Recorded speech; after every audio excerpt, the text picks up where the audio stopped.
आज आप लोगों के लिए रासायनिक अभिक्रिया एवं समीकरण का वन शॉट लाए हैं। एक वीडियो के अंदर जितना भी आपका एक चैप्टर के अंदर रासायनिक अभिक्रिया एवं समीकरण में जितना भी आपका इंपॉर्टेंट वगैरह होंगे सब एकदम क्लियर आ जाएगा। एक शॉट के अंदर सब आ जाएगा। हम अगर आप लोगों को नोट्स चाहिए तो वीडियो के डिस्क्रिप्शन में टेलीग्राम का लिंक दिया गया है, उसमें आपको वहाँ से आपको नोट्स मिल जाएगा, पूरा अपने भाषा में लिखा हुआ है और वह भी नोट्स मिल जाएगा कंप्यूटराइज किया हुआ। अब हम बात करते हैं रासायनिक अभिक्रिया एवं समीकरण की, और शुरुआत से एक शॉट के अंदर हमको पूरा क्लियर करना है। एक वीडियो के अंदर कहता है कि सबसे पहले रासायनिक अभिक्रिया एवं समीकरण। रासायनिक अभिक्रिया हम पता करेंगे कि रासायनिक अभिक्रिया किसे कहते हैं। इससे पहले हमको पता लगाना पड़ेगा कि रासायनिक अभिक्रिया में क्या क्या चेंजेस आती हैं। रासायनिक अभिक्रिया जब होगा तो उसके अंदर ऊष्मा होगी, गैस निकलेगा, उसका अवस्था बदल जाएगी और उसमें टेम्परेचर चेंज होगा। यानी कि हमको चार चीज़ें की बात किया जाएगा। अब हम बात कर यानी कि उसमें महक भी होगी। अब हम बात करते हैं, ये हमारा ज़्यादा वैल्यूएबल नहीं है, हम मुद्दे की बात करते हैं। पहला बात करते हैं रासायनिक अभिक्रिया किसको कहते हैं। रासायनिक अभिक्रिया उसको कहेंगे जब एक या दो पदार्थ मिलकर एक नए गुण धर्म वाले अलग अलग पदार्थ का निर्माण करता है, उसे रासायनिक अभिक्रिया कहते हैं। यानी कि खुद अकेले या दो या दो से अधिक पदार्थ मिलकर नए गुण धर्म वाला एक या एक से अधिक पदार्थ का निर्माण करता है, उसे रासायनिक अभिक्रिया कहते हैं। एकदम याद रखना, रासायनिक अभिक्रिया उसको बोलेंगे जब एक या एक से अधिक पदार्थ नए गुण धर्म वाले एक या दो से अधिक पदार्थ निर्माण करता है, उसे रासायनिक अभिक्रिया कहेंगे। जैसे रासायनिक अभिक्रिया उसको कहेंगे, जैसे मैग्नीशियम हुआ, ये हमारा मैग्नीशियम प्लस ऑक्सीजन जब हमारा मिलता है, यहाँ पर दो पदार्थ मिल रहा है और हमारा बना रहा है मैग्नीशियम ऑक्साइड। ये हमारा मैग्नीशियम ऑक्साइड बना रहा है, ये हमारा मैग्नीशियम ऑक्साइड है, ये हमारा रासायनिक अभिक्रिया है। या कभी कभी CaCO3 ये कैल्शियम कार्बोनेट है, एक पदार्थ है, एक पदार्थ से CaO प्लस CO2 यानी दो पदार्थ का निर्माण कर रहा है, उसे हम क्या कहेंगे, रासायनिक अभिक्रिया कहेंगे। अब रासायनिक अभिक्रिया के बात करने में इससे पहले हमको पता करना पड़ेगा कि रासायनिक अभिक्रिया से रासायनिक समीकरण किसको कहेंगे। रासायनिक समीकरण उसको कहते हैं जब कोई भी तत्व को उसके नाम के बदले में संकेत में जब लिखा जाए, उसको हम रासायनिक समीकरण कहते हैं। संकेत में लिखकर कोई भी रासायनिक अभिक्रिया उसको संकेत में लिखना, उसको क्या कहेंगे, रासायनिक समीकरण कहेंगे। जैसे कि यह मैग्नीशियम है, इसको मैग्नीशियम प्लस ऑक्सीजन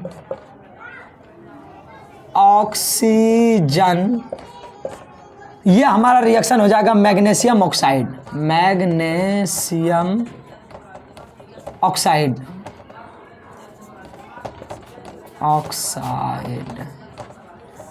ऑक्साइड यानी मैग्नीशियम प्लस ऑक्सीजन मिलकर मैग्नीशियम ऑक्साइड है। ये हमारा नाम लिखा हुआ पूरा, इसको जब संकेत में लिखते हैं Mg plus O2 MgO magnesium oxide, ये हमारा समीकरण हो गया।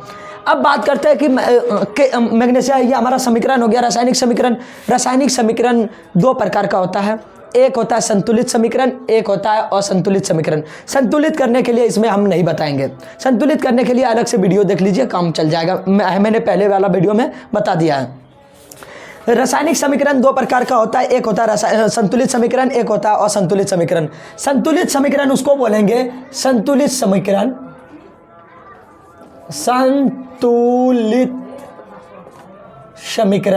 को हम ऐसे डिनोट कर, संतुलित समीकरण उसको बोलेंगे जिसमें उत्पाद और अभिकारक यानी अभिकारक और उत्पाद दोनों तरफ उसका परमाणु के द्रव्यमान बराबर हो, परमाणु का द्रव्यमान बराबर हो, उसको हम संतुलित रासायनिक समीकरण कहेंगे। जैसे Mg है प्लस O2 है, इसको हम MgO, ये हमारा संतुलित नहीं है। हम एक थोड़ा सा बताने की कोशिश करते हैं। यहाँ देखिए मैग्नीशियम एक है, यहाँ ऑक्सीजन दो है, यहाँ मैग्नीशियम एक है, यहाँ ऑक्सीजन एक है, ये दोनों यहाँ इधर तीन है, इधर दो है, यानी मैग्नीशियम इधर मैग्नीशियम एक है, मैग्नीशियम 1 है, ऑक्सीजन यहाँ 2 है, ऑक्सीजन यहाँ 1 है, ये बराबर नहीं है। इसको बराबर जब कर देंगे, यहाँ 2 लगा देंगे तो यहाँ भी, और यहाँ 2 लगा देंगे, ये हमारा मैग्नीशियम 2 हो जाएगा, ऑक्सीजन 2 हो जाएगा, यहाँ मैग्नीशियम 2 हो जाएगा, यहाँ ऑक्सीजन 2 हो जाएगा।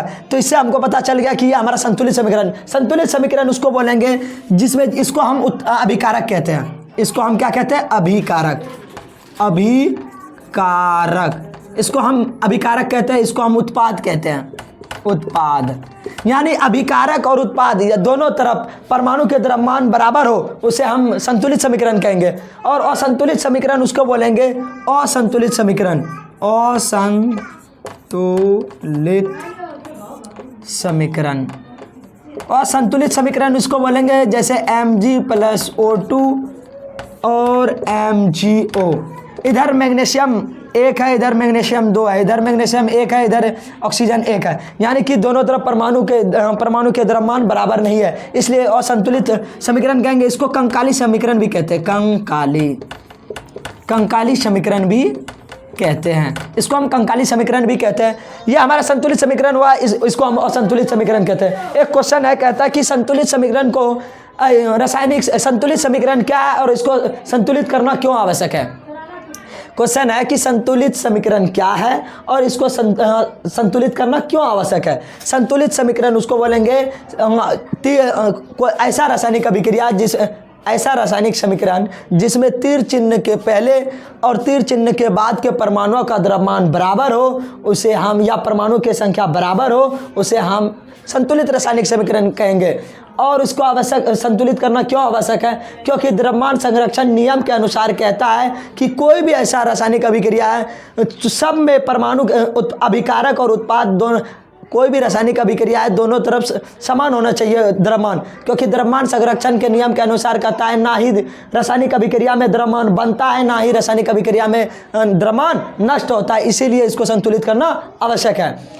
अब हम बात करते हैं रासायनिक समीकरण की। बात कर लिया मैंने, संतुलित समीकरण है या असंतुलित समीकरण है। असंतुलित समीकरण उसको बोलेंगे जिसमें तीर चिन्ह के पहले यानी अभिकारक और उत्पाद में परमाणुओं की संख्या बराबर नहीं हो और समान हो, उसको असंतुलित समीकरण बोलेंगे। संतुलित समीकरण उसको बोलेंगे अभिकारक और उत्पाद के परमाणुओं की संख्या बराबर हो, उसको हम संतुलित समीकरण बोलेंगे।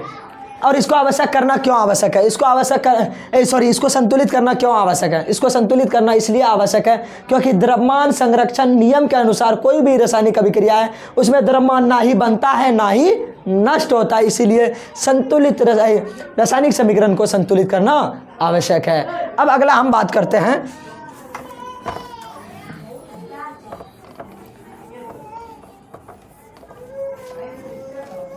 एकदम आसानी से हम निकालेंगे।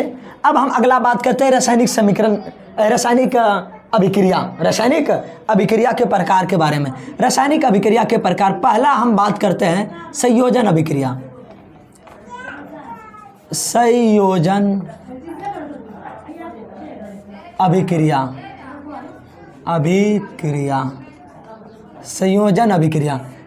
अभिक्रिया की बात करते हैं तो संयोजन अभिक्रिया उसको कहेंगे जिसमें दो या दो से अधिक पदार्थ आपस में जुड़ जाए और एक नया पदार्थ बनाता हो, उसे हम संयोजन अभिक्रिया कहते हैं।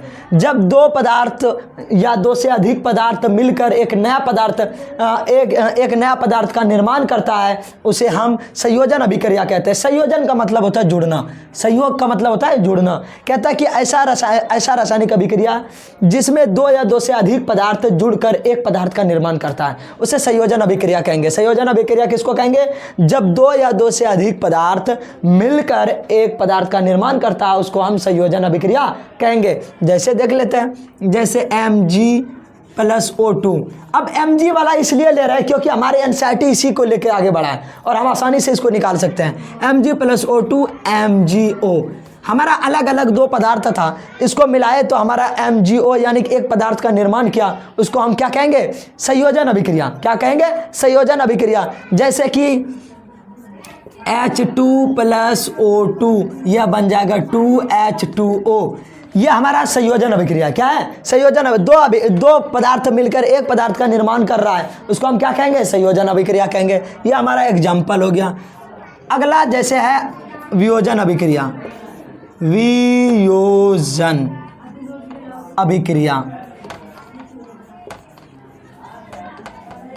अभिक्रिया, याद रखना, वियोजन अभिक्रिया की बात कर रहे हैं। इसको हम अपघटन अभिक्रिया भी कहते हैं या अपघटन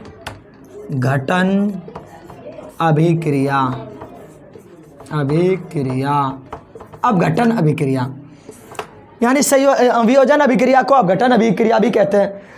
वियोजन अभिक्रिया उसको कहते हैं, यानी एक पदार्थ से टूटकर दो या दो से अधिक पदार्थ का निर्माण करता है, यानी कि अलग अलग गुण धर्म वाला, यानी एक पदार्थ टूटकर दो या दो से अधिक पदार्थ का निर्माण करता है, उसे वियोजन अभिक्रिया कहते हैं। संयोजन अभिक्रिया दो या दो से अधिक पदार्थ मिलकर एक पदार्थ का निर्माण करता है, उसको संयोजन अभिक्रिया कहेंगे। वियोजन अभिक्रिया जब एक पदार्थ टूटकर दो या दो से अधिक पदार्थ का निर्माण करता है, उसे वियोजन अभिक्रिया कहेंगे। एग्जाम्पल देख लो, जैसे CaCO3 है, यह कैल्शियम कार्बोनेट है, जब यह टूटता है तो CaO प्लस CO2 बना देता है, यानी कि एक पदार्थ टूटकर दो पदार्थ का निर्माण कर रहा है, उसको हम वियोजन अभिक्रिया कहेंगे। यह कैल्शियम कार्बोनेट है, यह कैल्शियम ऑक्साइड हो जाएगा, यह कार्बन डाइऑक्साइड हो जाएगा, इसको हम वियोजन अभिक्रिया कह दिए। संयोजन अभिक्रिया, वियोजन अभिक्रिया। अब आगे हम बात करते हैं, आगे हम बात करते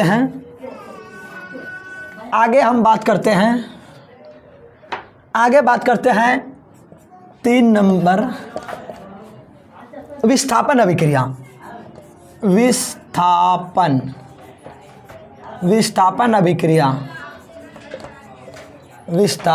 अभिक्रिया, या इसको एकल विस्थापन भी कहते हैं, एकल विस्थापन,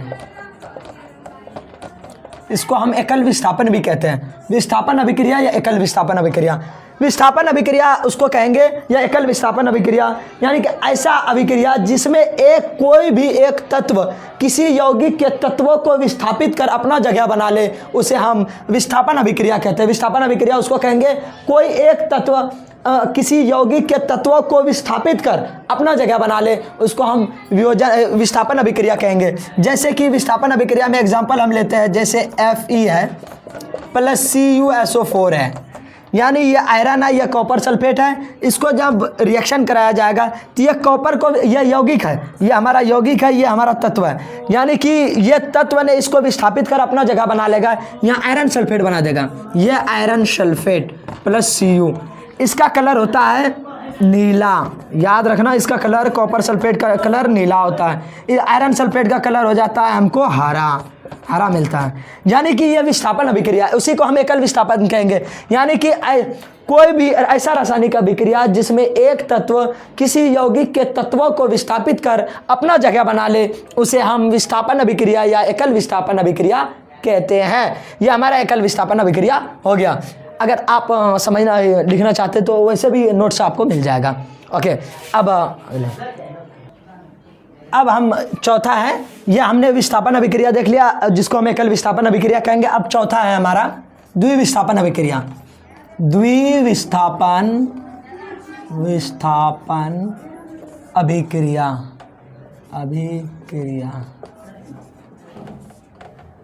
द्विविस्थापन अभिक्रिया उसको कहेंगे जब ऐसा रासायनिक अभिक्रिया जिसमें अभिकारक और उत्पाद के बीच में अभिकारक के बीच में आयनों का आदान प्रदान हो, यानी कि आयनों का आदान प्रदान हो, उसको हम विस्थापन अभिक्रिया कहेंगे। ऐसा रासायनिक अभिक्रिया जिसमें आयनों का आदान प्रदान हो, उसे हम द्विविस्थापन अभिक्रिया कहेंगे। ऐसा रासायनिक अभिक्रिया जिसमें आयनों का आदान प्रदान हो, अदला बदली हो, उसे हम द्विविस्थापन अभिक्रिया कहेंगे। द्विविस्थापन अभिक्रिया का एग्जाम्पल है Na2, यानी sodium sulphate plus barium chloride. इसको हम जब आयनों का आदान प्रदान होगा, यह इसके साथ, यह इसके साथ हो जाएगा, यानी आपका हो जाएगा बेरियम सल्फेट, यह हमारा H बन जाएगा प्लस 2NaCl, यानी कि यह हमारा बेरियम सल्फेट बन जाएगा, और यहाँ पर यह बेरियम सल्फेट हो जाएगा, और यह बेरियम क्लोराइड से यह सोडियम क्लोराइड बन जाएगा।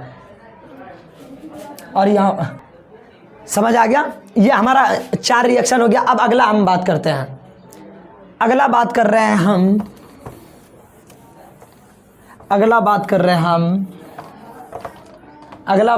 हम उपचयन अभिक्रिया।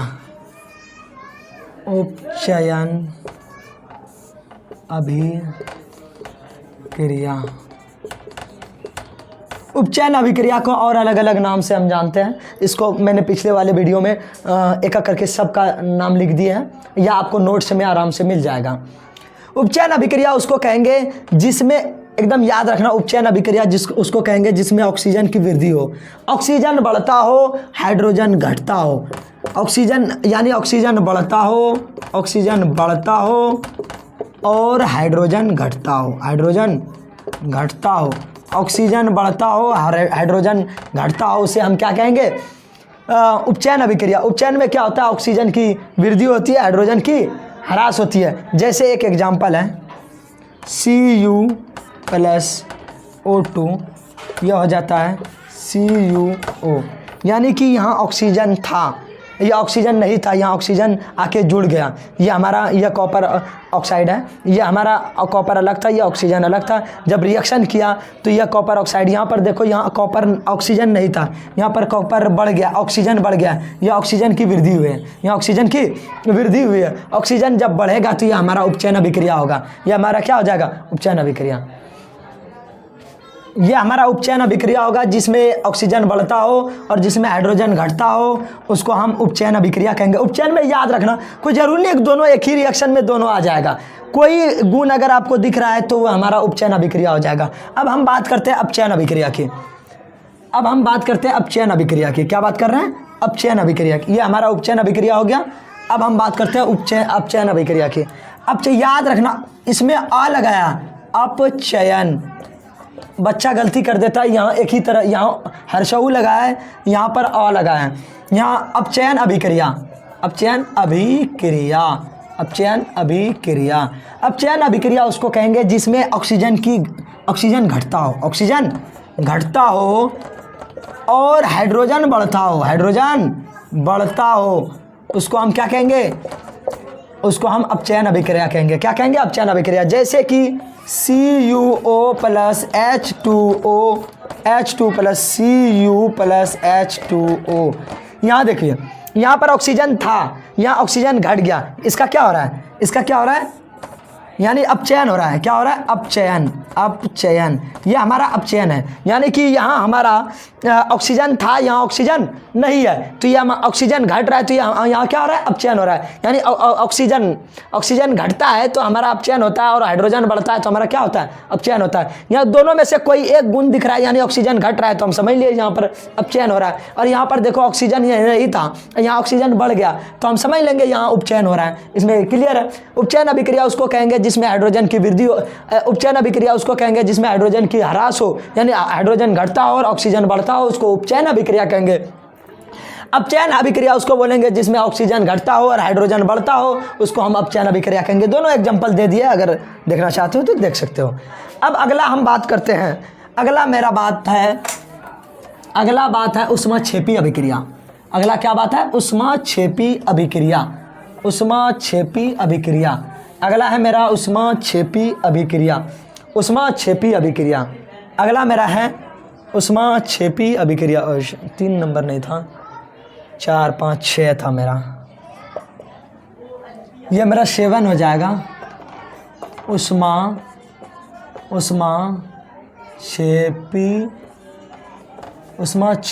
अभिक्रिया, ऊष्माक्षेपी अभिक्रिया।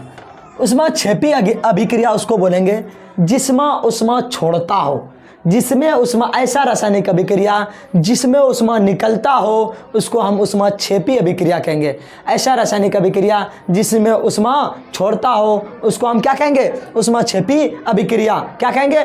ऊष्माक्षेपी अभिक्रिया। जैसे मेरा यहाँ पर इस ऊष्माक्षेपी अभिक्रिया किसको बोलेंगे? जिसमें ऊष्मा निकलता हो। जैसे कि ऊष्माक्षेपी अभिक्रिया, क्वेश्चन है कि श्वसन भी एक ऊष्माक्षेपी अभिक्रिया है। क्यों श्वसन है ऊष्माक्षेपी अभिक्रिया? क्यों? हम बताएंगे। श्वसन ऊष्माक्षेपी अभिक्रिया इसलिए है क्योंकि जब हम लोग खाना खाते हैं तो हमारे शरीर में जो ग्लूकोज के रूप में हमारे माइटोकॉन्ड्रिया कोशिका में ग्लूकोज जमा होता है और ऑक्सीजन की सहायता से वह टूट जाता है और वहाँ से कार्बन डाइऑक्साइड, जल और ऊष्मा निकलता है। तो ऊष्मा निकल रहा है तो समझ लिए, ऊर्जा निकल रहा है तो वहाँ समझ लीजिए कि हमारा ऊष्माक्षेपी अभिक्रिया। जैसे एग्जांपल लेते हैं C6H12O6 हमारा ये ग्लूकोज है, यह ऑक्सीजन है, ये हमारा जल है, ये हमारा क्या है? जल है। तो यह रिएक्शन करके हमको CO2+H2O प्लस हमको ऊर्जा मिलता है। क्या मिलता है?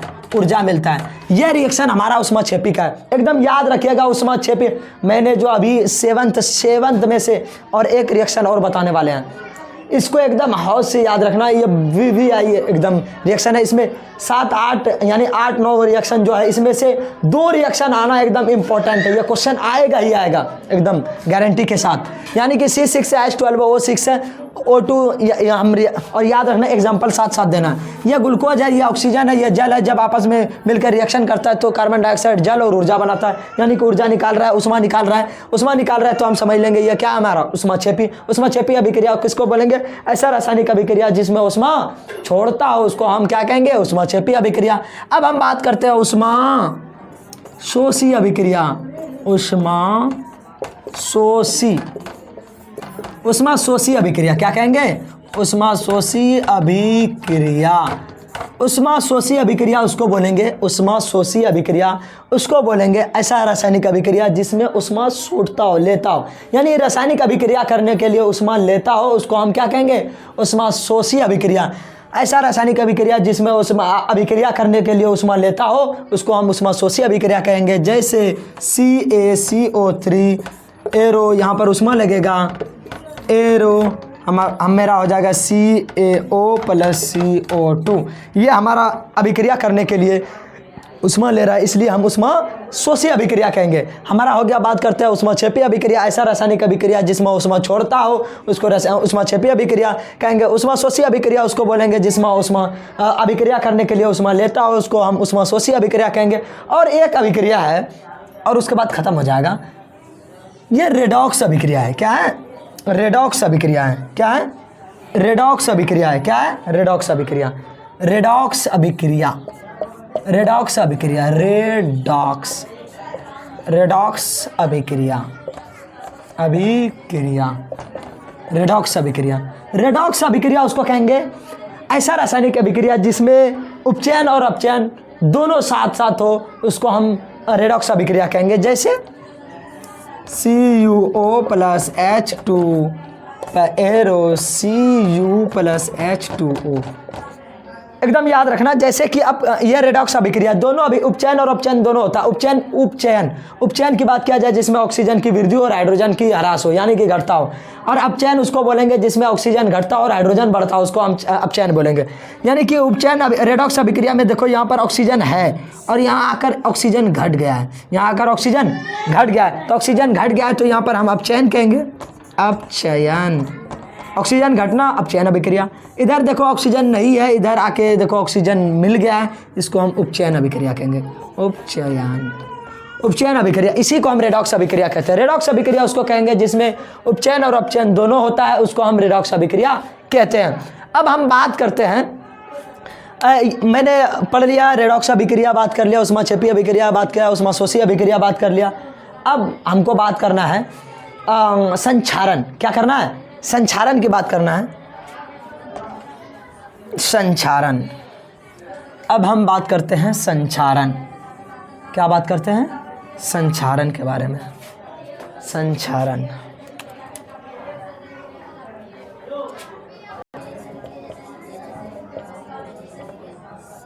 हम संक्षारण के बारे में बात करते हैं। संक्षारण उसको कहते हैं जब वायु और आर्द्रता के संपर्क में कोई धातु रहता है, धातु रहकर उसके ऊपर कोई परत चढ़ जाए और उसे ही हम संक्षारण कहते हैं। यानी कि धातु जब वायु और आर्द्रता के संपर्क में रहते उसके ऊपर परत चढ़ जाता है उसको धातु संक्षारण कहते हैं।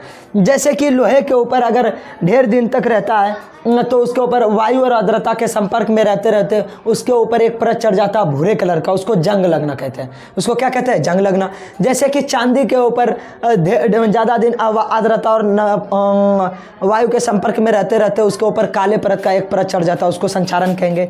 या अल्मुनियम के ऊपर ढेर दिन आर्द्रता और वायु के संपर्क में रहते। लाइट चली गई इसलिए थोड़ा सा प्रॉब्लम आ गया। जैसे हमारा बात कर रहे थे संक्षारण, तो संक्षारण आर्द्रता और वायु के संपर्क में रहने से तो उसके ऊपर धातु के ऊपर एक परत चढ़ जाती है, उसको हम संक्षारण कहते हैं। जैसे लोहे के ऊपर भूरे कलर की परत चढ़ जाती है, उसको हम जंग लगना कहते हैं।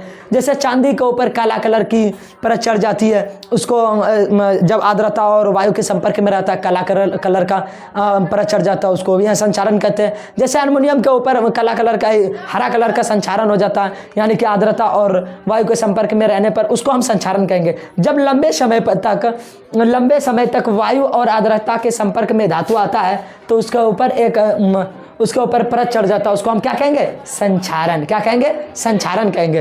अब हम बात करते हैं जैसे संक्षारण से बचने के लिए कुछ उपाय है। क्वेश्चन आता है कि संक्षारण से बचने के लिए क्या करना चाहिए? संक्षारण से बचने के 2 उपाय, और भी उपाय मैंने 2 उपाय बताता है, या तो पेंट करके या तो जिंक की परत चढ़ाकर। लोहे की वस्तुओं पर जंग लगने से बचने के लिए लोहे की वस्तुओं पर जस्ते की कवर यानी पेंट लगाकर या जिंक की परत चढ़ाकर हम उसको जंग लगने से बचा सकते हैं। अब हम बात करते हैं विकृत गंधिता। विकृत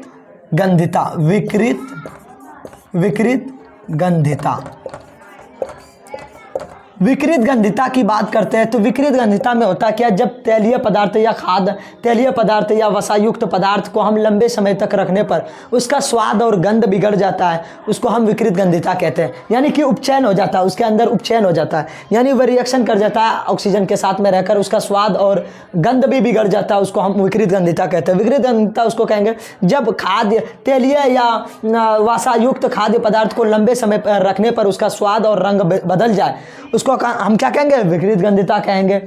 अब विकृत गंधिता में जैसे कि बचने के लिए हम लोगों को ठंडे जगह पर रखना चाहिए, जैसे रेफ्रिजरेटर का उपयोग करते हैं, जिससे कि जल्दी वह ख़राब ना हो सके, उपचित ना हो। या तो कभी और एक क्वेश्चन है कि चिप्स की थैली में कौन सी गैस भरी जाती है जिससे वह चिप्स सुरक्षित रहता है? उसमें नाइट्रोजन गैस भरा जाता है, क्योंकि नाइट्रोजन गैस इसलिए भरा जाता है चिप्स की थैली में क्योंकि नाइट्रोजन गैस ना ही अभिक्रिया करता है ना ही अभिक्रिया करने देता है, इसलिए वह हम लोग जो चिप्स खाते हैं तो वह सुरक्षित रहता है। इसलिए हम लोगों को कुरकुरे या चिप्स की थैली में नाइट्रोजन गैस भरा जाता है। हमारा यह क्लियर हो गया, लास्ट टॉपिक था। और मैंने जितना इस वीडियो के अंदर बताया यही हमारा इंपॉर्टेंट और एक्स्ट्रा कुछ भी नहीं। अगर आपको इसी वीडियो से आपका पूरा एक चैप्टर क्लियर हो जाएगा। और अगर आपको नोट्स चाहिए तो आप वीडियो के डिस्क्रिप्शन में जाएंगे, टेलीग्राम का लिंक मिलेगा, वहाँ से आप टेलीग्राम से डाउनलोड कर सकते हैं, फ्री में, कोई पैसा नहीं लगेगा। ठीक है, ओके।